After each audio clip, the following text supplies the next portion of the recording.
Australia সিরিজের প্রথম 2 ওয়ানডের জন্য 15 সদস্যের দল ঘোষণা বিসিবির। অঙ্কন, আফিফের পরিবর্তে সুযোগ পেয়েছেন সোহান ও সৈকত।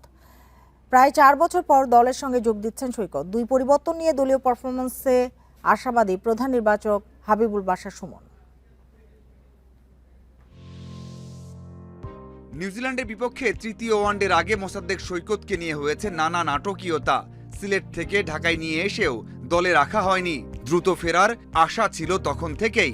প্রত্যাশা মতো অস্ট্রেলিয়া সিরিজের দলে সুযোগ পেয়েছেন সৈকত। প্রায় 4 বছর পর জাতীয় দলের জার্সি গায়ে চড়াবেন এই অলরাউন্ডার।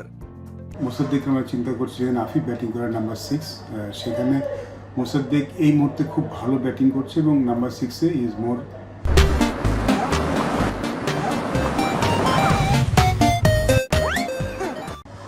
তার স্কিল লেভেলটা আরও বেশি কাজে লাগবে আমাদের জন্য। ইজ এন এক্সপিরিয়েন্স প্লেয়ার, আগেও খেলেছে এবং প্রিমিয়ার লিগে খুব ভালো ফর্মে আছে এবং অ্যাট দ্য সেম টাইম ওর যে অলরাউন্ডার অ্যাবিলিটি সেটাও আমরা কাজে লাগাতে পারবো। সৈকত ফেরায় বাদ পড়েছেন আফিফ। উইকেট কিপার ব্যাটার অঙ্কনের পরিবর্তে ফিনিশিং রোলে ডিপিএলে দারুণ করা সোহানকে নেওয়া হয়েছে।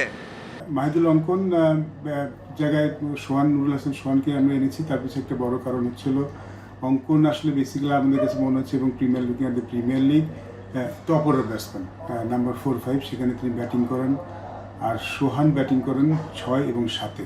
আমরা আসলে উইকেট কিপার ব্যাটসম্যান চিন্তা করছি, সে হয়তো 6 অথবা 7-এ ব্যাটিং করবে। সেই জায়গাটা আমাদের কাছে মনে হচ্ছে অঙ্কনের থেকে সোহান ইজ মোর স্কিলফুল, সোহানের স্কিলটা বেশি কাজে লাগে তারা। মিরাজের দলে 4 পেসারের সাথে 3 স্পিনার। মুস্তাফিজ, তাসকিন, শরীফুল, রানা লিড দিবেন pace attack. 3 spinner Miraz, Rishad ও তানভীর। অপশন বাড়ছে সৈকত থাকায়।